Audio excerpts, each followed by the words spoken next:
नमस्कार, NH1 news देख रहे हैं आप और मैं हूं हिमांशु शर्मा। आज कटरा पुलिस स्टेशन जो रियासी डिस्ट्रिक्ट के अंतर्गत आता है, वहां पर नए बिल्डिंग परिसर का उद्घाटन डीजीपी दिलबाग सिंह जी ने किया। उनके साथ एडीजीपी मुकेश सिंह भी थे और कई अफसरान उनके साथ इस मौके पर शामिल हुए।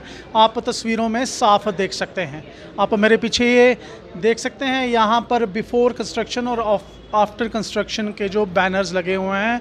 और हम आपको बता दें कि आज से कुछ साल पहले इस कटरा थाने की बड़ी बुरी हालत थी, लेकिन फिर इसका जो है रिकंस्ट्रक्शन शुरू हुआ।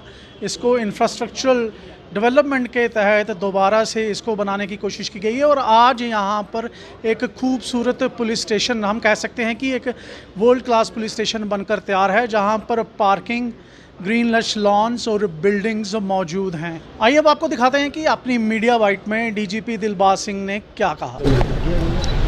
कटरा थाने की लोकेशन अपने आप में बड़ी अहम लोकेशन है, क्योंकि जहाँ जैसे आपने कहा बहुत बड़ी तादाद में आने वाले माता के श्रद्धालु यात्री जो जहाँ पर आते हैं, उनमें से बहुत सारे लोगों का थाने से होकर के, थाने की मदद लेकर के भी कई बार दर्शन करने का, अदरवाइज़ थाने के साथ कभी उनकी कुछ शिकायत व्यवस्था हो तो उनको थाने आना पड़ता था। बिल्डिंग पुरानी जो थी बहुत पुरानी हो गई थी और काफ़ी खस्ता हाल थी, इसीलिए आज से कोई 5-6 साल पहले ये काम शुरू किया था कि नया थाना तामीर करें जो जहाँ की ज़रूरतों के हिसाब से सही हो, बेफिटिंग हो, एडिक्वेट स्पेस हो जवान के लिए, ऑफिसर के लिए, जो लोग आकर के जहाँ पर थाने में विज़िट करें उनके बैठने के लिए जगह हो, सुविधा हो। मुझे लगता है कि हमारी पूरी रियासत और अभी यूटी में जो थानों की अगर तुलना इस थाने के साथ करी जाए तो ये अपने आप में एक मॉड्यूलर थाना है। हालांकि मैंने देखा है कि जवानों के लिए जो छोटी मोटी प्रोविज़न्स है उसमें और इजाफा करने की ज़रूरत है, जो की जाएंगी।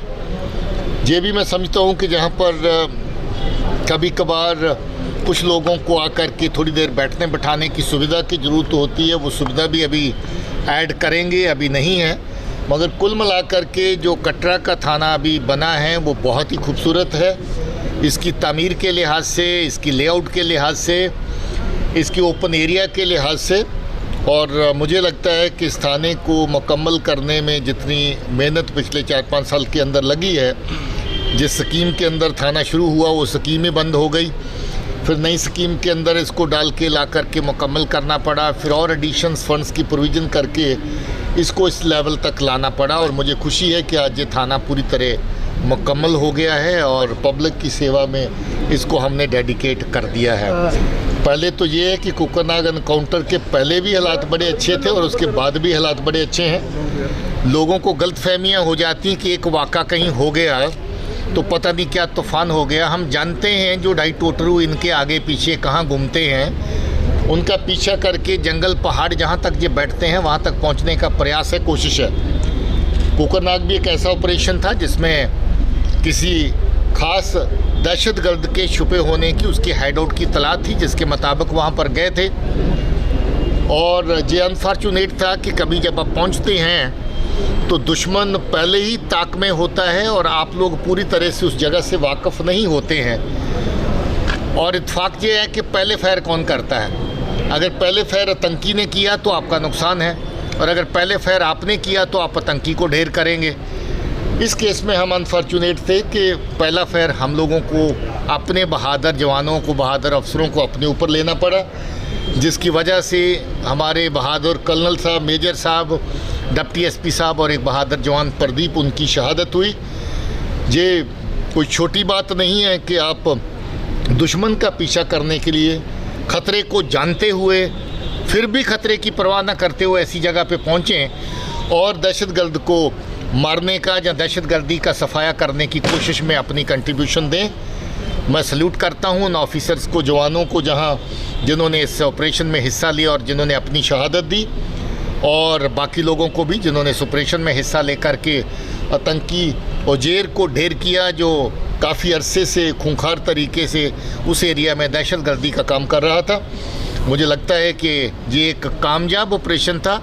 अब जो नुकसान इसमें हुआ वो नुकसान होने के कभी कभार चांसेस रहते हैं, जिसके लिए हमें खेद है और साथ ही साथ गर्व भी है उन लोगों के ऊपर जिन्होंने इस ऑपरेशन को लीड किया। देखिए, प्रयास का जहाँ तक लेवल है उसको 1 गुना नहीं, 2 गुना नहीं, 3 गुना तेज कर दिया गया है।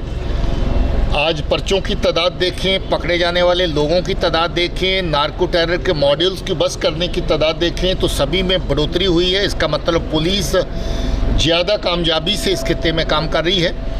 अब ये एक वबा ऐसी है जिसको कुछ अरसा हुआ चलते चलते, और ये एक वबा ऐसी है जो सरहद पार से शुरू हुई। ये एक ऐसी चीज़ है जिसमें दहशतगर्दी को फ़रोग़ देने के लिए भी पाकिस्तान में बैठी जो एजेंसीज़ हैं वो इसको एक जरिए के माफ़िक इस्तेमाल करती हैं।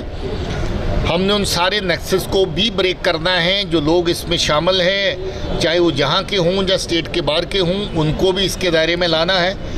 हर खित्ते में इसमें बड़ी कामयाबी से काम हुआ है। बहुत अच्छे मॉड्यूल्स बस्ट किए गए नार्को टेरर के, और मुझे उम्मीद है कि इस एरिया में और जो काम हम लोग कर रहे हैं इसमें जल्दी अच्छे से हम लोग नकेल कर सकें। पुंछ राजौरी में जितना भी टेररिज्म को फ़रोग़ देने की कोशिश थी उसको बहुत हद तक नाकाम किया गया है। अभी तक 3 कामयाब इनकाउंटर जगह जगह पे हो चुके हैं। रियासी में इनकाउंटर हुआ जिसमें दहशतगर्द मारा गया, दूसरा भाग निकला अनफॉर्चुनेटली, जिसकी तलाश जारी है। राजौरी में 2 जगह पे पहले पुलिस चौकी ख्वास ने जो ऑपरेशन किया बड़ा कामयाब ऑपरेशन था, दूसरी जगह पे भागता हुआ दहशतगर्द जो जख्मी था वो मारा गया।